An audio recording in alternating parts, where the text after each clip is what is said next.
of all, thank you for coming back after lunch. We are glad that we still have a full room here. We're very privileged to have Dan back with us to have a kind of conversation. Loke, thank you so much. She's here not only in her capacity as the Mediacorp CEO, but also as a prolific woman leader. So we look to kind of hear her views. And the nominal Prof. old John person. Wong.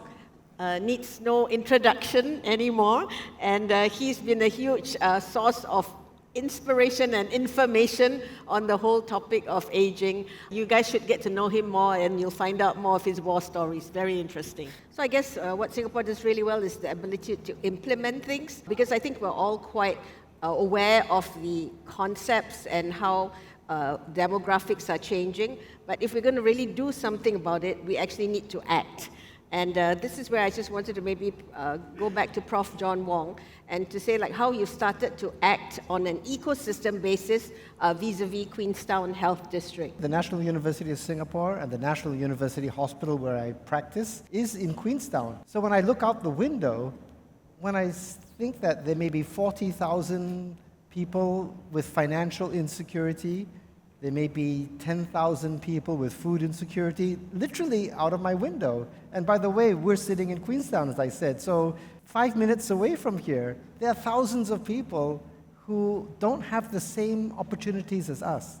And I do think that Singapore, the only way Singapore has been able to survive for the last 60 years is that we remember what it requires for a society.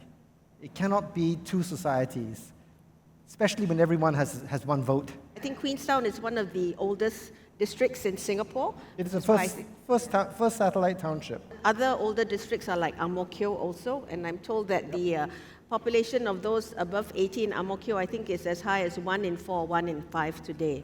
So it is something that's quite concerning, actually. So Karen, let me just share with the audience that in 26 years' time, nearly every other person in Singapore is going to be over 60. Nearly every other person. So 40% of the population is going to be over 60. So the only way that we can thrive is we should say 60, so what? Yeah. It should be a so what. Age is just a number. Both ways. Dan showed a picture of Mr. Lee Kuan Yew. Mr. Lee Kuan Yew became prime minister at 34. So age should just be a number. And Karen, in terms of what Singapore has to deal with is ageism is rampant. Right. We cannot associate someone's ability just by age. On that note, you talked about ageism, stereotypes, and all that. So, look, Kheng, in your role as a media head honcho, what role do you think media can play to debunk these stereotypes or to reshape people's thinking around aging and aging societies, that there is power in age. It's not all deficit-based. Absolutely. For the audience who don't know Mediacorp, we are Singapore's national media network, and we are the largest content creator. Our job is to connect communities and to reflect the societies that we have. I think in terms of aging, I do agree with Prof. Wong that the stereotypes are still very, very much there, right? Older aging is associated with decline, is associated with an increase in dependency. The stereotypes that we have of an older person is one that is stuck in the old ways, doesn't want to change, that isn't open to new ideas. Just as much as older people have stereotypes of the young being strawberries, riding on the coattails of, their parents' hard work. And all these stereotypes, I think, remove the human in the loop. You mask the human and we don't see the person behind it. The young person with the passion and aspiration, and the older person who has a similar passion and different types of motivations, but as much passion. So really the work for us is about how to change the narrative. How do we work to present different points of view? How do we work to break the stereotypes by, say, focusing on the role models that we have in society? We did a series called Never Too Old and featured some very interesting role models. Dr. Charles Toh, who is a practicing cardiologist, he is 94.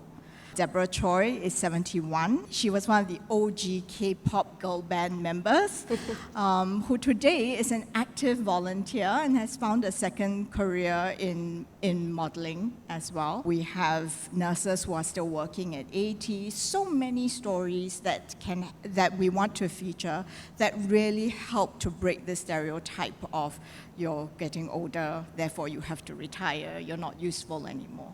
So it's about putting more stories out there of the power of senior generations and the amazing things that they're doing. Absolutely.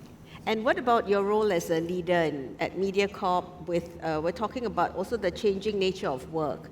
Hybrid work is a big thing these days, and I think as people age, they might not want to completely step off the treadmill, but perhaps take on like gig workers or take on micro jobs. What's your take on that? We have a very flexible work arrangement, except for people who have to work in place or who have to monitor our network and systems. You don't have that much of a choice, but to be there at certain times. For the rest of us, we don't have a fixed schedule to return to the office. We don't have fixed working hours per se.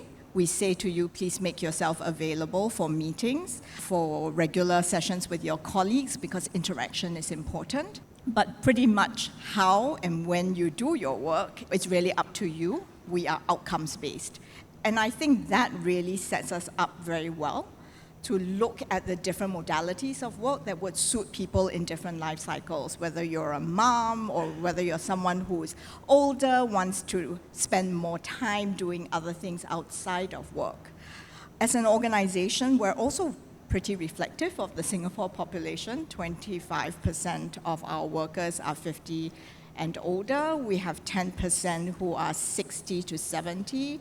I manage artists today who are 75. We see the value and what our older workers bring to the workplace as well. Thank you. Dan, you mentioned earlier on, I think Prof. Wong mentioned, about in the US. So in the US, it's less ageist as a society. Do you think that Asian societies are a bit more ageist than the West? What's your view on that? I think you have a natural advantage here because older people are revered culturally. It's a much better starting place, so it's a much steeper hill to climb. I think what John Young is doing is so incredibly important and probably under-celebrated. All of these great ideas, and by the way, I've had a chance to meet a lot of you in the audience. We had lunch together, and this place is full of great ideas, but they need to be implemented. It can't just live out here in the ether, and here we have a very real project where I think if you were able to measure all these social determinants, life satisfaction, social connective quality, plant-based eating, the amount of physical activity, if you measured it rigorously, and Gallup is able to do that, I'm sure your own surveyors are able to do that, deploy the intervention and then look at it a year later and see what actually works. If you can prove it works, like I think it will, then it's a lot easier to replicate it rather than trying to do this whole national thing that a lot of it's vague and they're all great ideas, but until you implement and measure, it's very hard to scale. And I'm just telling you, this is the richest laboratory on the planet Earth for doing exactly what you're trying to do, and I hope I can continue to be a part of it. And also, just very quick, I have one great suggestion for you.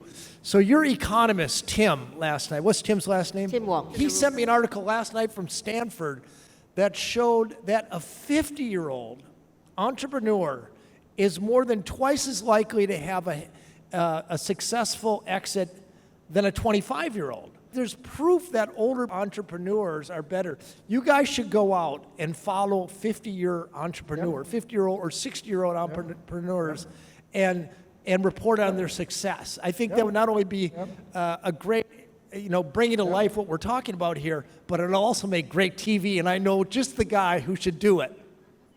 I'll take you up on that. I just want to show 2 data points which Dan may be interested. It's a global phenomena. In the earlier session this morning, we were talking about technology, we were talking about AI. Now, what I am worried about is that HR departments, human resource departments, are using AI to identify future employees. And this is a widely quoted study from the US San Francisco Federal Reserve. where they created 40,000 fictitious people, and they sent out 13,000 applications. And just based on age alone, people had less callbacks. Okay? Just based on age alone. And this was a 2017 paper, before AI really came into presence. Okay, so just be careful about AI.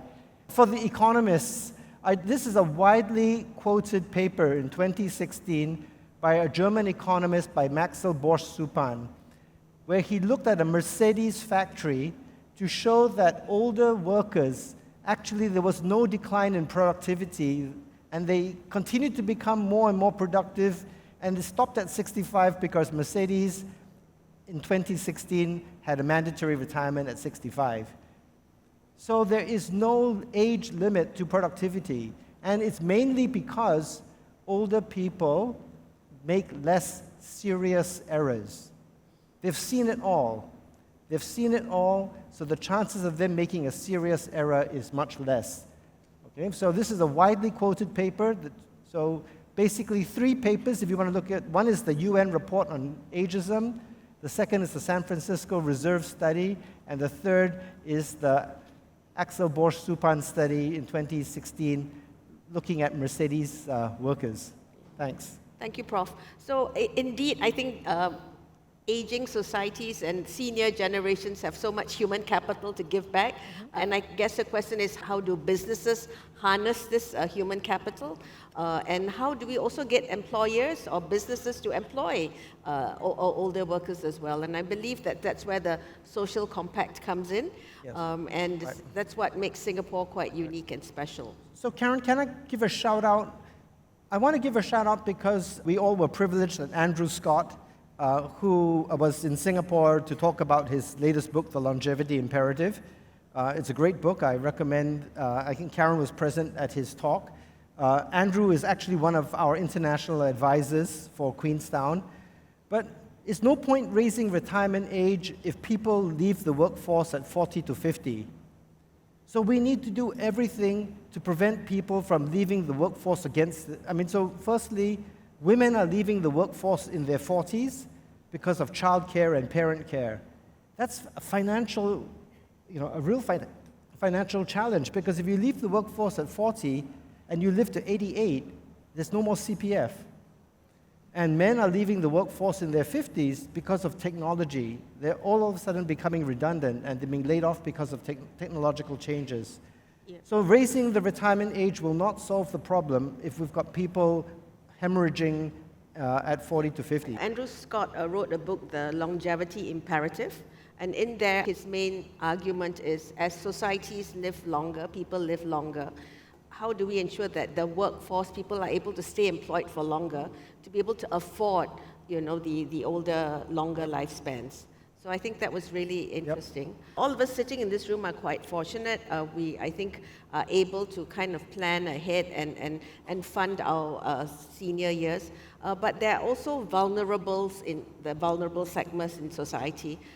Dan, coming back to you on your work on blue zones and what you've seen, what about the less fortunate in some of these countries that you've seen? What are some policies or practices that you've seen that have been kind of effective in helping the less fortunate in society? Well, first of all, realize that most of the blue zones, they're the poorest parts of their respective countries. So, if you judge it by the U.S. poverty line, they're all below the U.S. poverty line. So I'm not sure fortunate's the right word. Once again, it's realizing that the healthiest foods are peasant foods. And that's a very clear lesson, that we don't need supplements, we don't need metformin, rapamycin, stem cells, or these things to be healthy. The move from being a pedestrian to a motorist actually is a step backwards on the life expectancy scale, realizing that what can be seen as an economic shortcoming, which is I can't afford a car, might be a physical benefit because they have to figure out how to get around on foot. And by the way, for most Americans, the majority of physical activity they're going to get is walking. It's not going to the gym or any of the other things. And also, as you get more affluent and you start turning to electronic entertainments to occupy ourselves, I think that is a cheap and inferior substitution for face-to-face. You know, we were looking at Cuba as a possible blue zone. The middle of Cuba, it's probably a blue zone. I couldn't get the data, so I couldn't say it publicly. Their TV is horrible. Yeah. All they have is like one of the Castros yammering on about political propaganda, and nobody owns a car. So what do they do at the end of the day? They go out in the street, they sit on each other's stoops and talk to each other, and you know what entertainment is? Tuesday and Thursday nights, they go dance. Yeah. So if you looked at the economic number, they're the unfortunate ones. But if you look at how their life expectancy numbers, and if you actually go mingle upon them, they're one of the most blessed people by some. Yeah. Simple pleasures are sometimes the best pleasures in life. Look, Kheng, coming back to you, I think Prof said that the first life expectancy, aging doesn't start when you're born, and we need to look after maternal health. And I just learned from a colleague that it starts, I was told the first 1,000 days are most important, and that starts from conception to age 2, so you have 1,000 days there. So as a mother and all that, and as women, you know, coming back to the workforce and policies to sort of help address that bottom narrowing part of the pyramid, right, you know, how do you think intergenerational sort of schemes or support will come in? Because we need more young people, but we've also got lots of older people. Is there an opportunity here to kind of look at intergenerational care? That's why I wanted Max on the panel, but unfortunately he's not well. Definitely. I mean, older people bring many things to the table. We have more experience, we build relationships. There is a lot more that we can harness in terms of supporting the new workforce as well. And I think that in terms of caregiving, in terms of mentoring, in terms of social and community, there is a lot more that we can do to harness the older people that we have in our society to give back and to contribute to support the people, whether it's younger people having to go back to the workforce or the people who are less privileged in our society. And, you know, we have many examples from the Silver Generation Office, from their ambassadors who are in their 70s, who have been doing this for 20 years, you know, engaging the community, supporting their neighbors. And I think that's definitely an opportunity that we can harness. Yeah. Intergenerational care is something that I think in Queenstown, I think you're also sort of piloting or exploring, right? Would you like to elaborate a bit on that, Prof? We do think that tri-generational engagement, it's a very powerful force which has very far-reaching positive ramifications. So for instance, our mental health strategy, essentially we've got this huge problem of mental health challenges. We talk about loneliness in older people. The loneliness is even greater in younger people. So between 21 to 34, I think national surveys in Singapore estimate that as many as 25% of Singaporeans 21 to 34 have symptoms of loneliness. It's stunning, and this is a global figure. It's not just older people, it's also younger people who are at risk. We'll be launching in Queenstown a program on tri-generational resilience, getting secondary school students, high school students, university students, and then older residents of Queenstown. 3 generations coming together.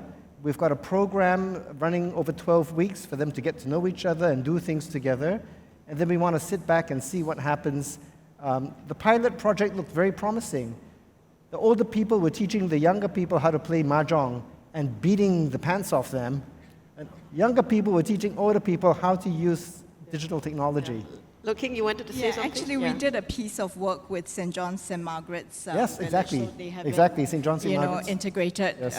elder care Yep. as well as preschool. Yep. So we did a little social experiment, introduced 6 of the older people in St. John's St. Margaret's to 6 preschoolers. brought them together for activities, making rice balls, gardening together, and really watch them through time and watch that relationship develop. And I think it debunked a lot of myths about generation gaps and not being able to connect, because, you know, at the end of the experiment, it was wonderful to see the kids just proactively and the elderly, you know, you follow them from the initial reticence, Right, you know, to at the end of that experiment, you know, how they're hugging each other and going, I love you, you know, and it's wonderful. And I think that shows that there is that much opportunity.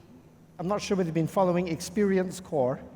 So Experience Core was a study done by Linda Fried in Baltimore, where she got all the residents coming from middle to lower socioeconomic. It wasn't just white affluent, but it was people of color, middle to lower class, reaching out to inner city Baltimore students. And the amazing thing was that the parts of the brain for processing, called the hippocampus, in men actually grew. And women stopped shrinking. And their BMIs went down because they were actively engaged with the children, and the children's reading scores and math scores all went up, and absenteeism went down. So Experience Core was a great study done in Baltimore to demonstrate that intergenerational engagements has real health, physical benefits besides mental and social well-being. Yeah, not to mention the functional caregiving needs that it addresses at the same time too. So it addresses the functional needs, the social and emotional needs as well. I'm sort of conscious of time, and I just wanted to go around the three panelists. So if there was one stereotype that irks you the most about aging societies, what would it be for you, Dan? And how would you recommend, you know, what can be done to address it? The biggest, well, in America anyway, I can't speak for Singapore, but the biggest fear is that older people are going to bankrupt the Social Security system, that they are an economic drag. Right in front of us is this powerful economic engine that is largely gone untapped.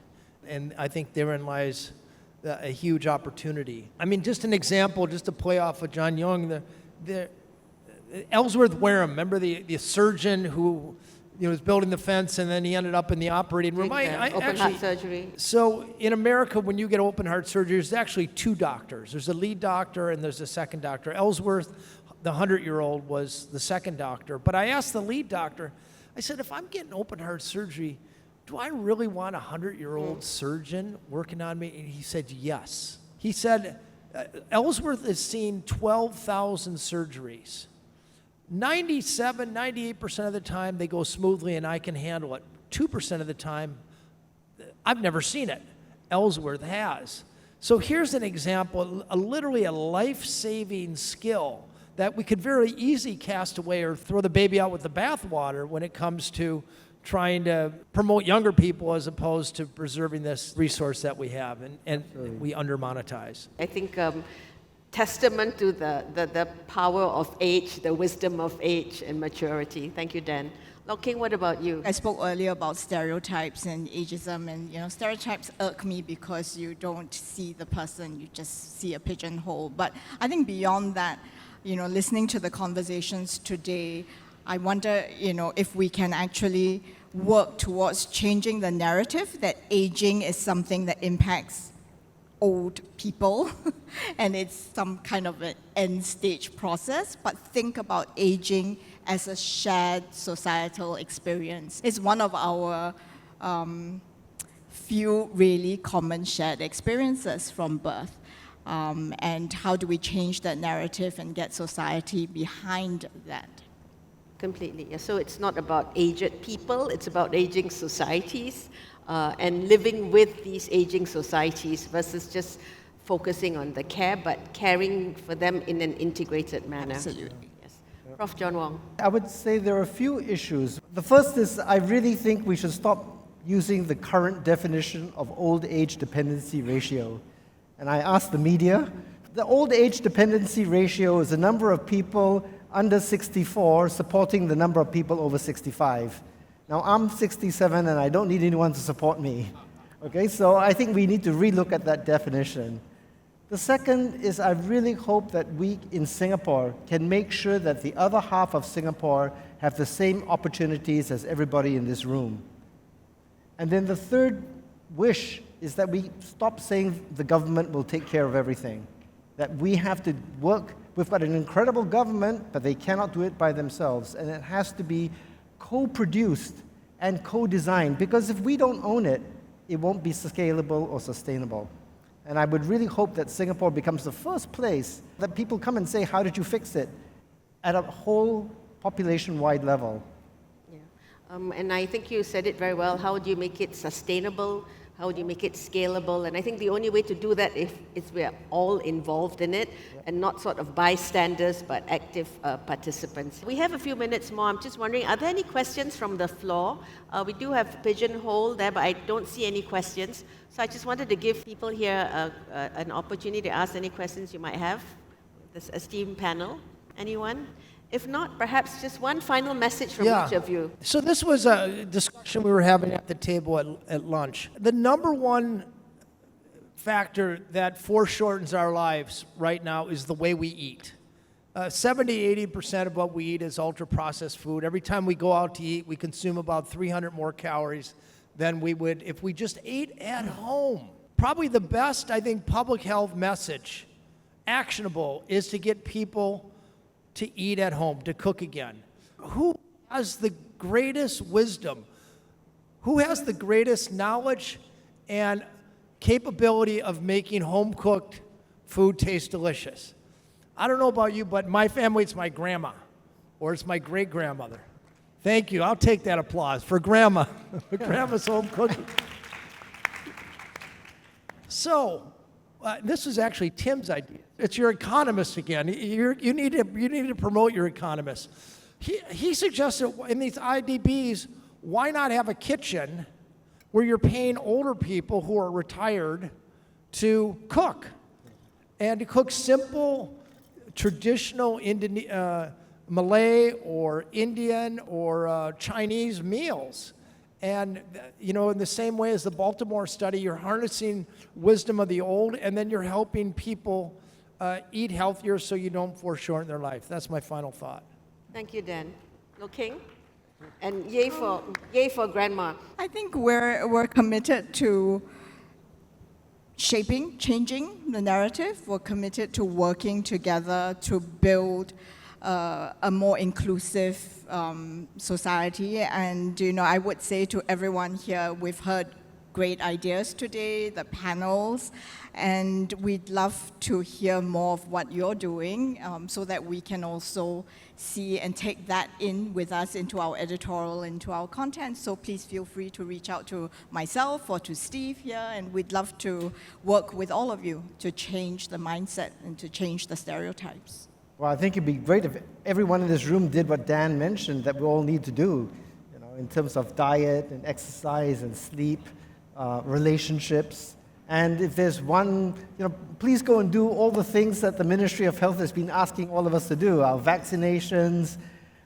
Singapore, I mean, Dan, you think we're doing great. We have some of the worst screening rates for cancer and for chronic disease in OECD. We are way behind Denmark. We are behind even South Korea. Please, everyone, do what we're exhorting people to do.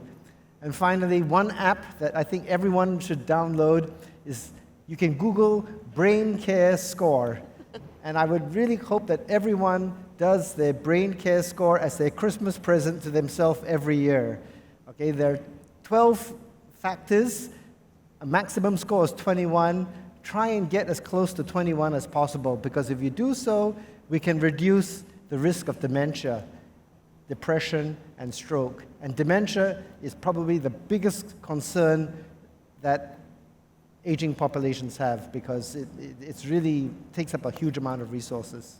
Thanks. Thank you. And just to add on what Prof said, I think screening, breast cancer screening, cervical cancer screening, colorectal cancer and prostate. Yeah, and so the sooner and younger that you are when you do regular screening, the better.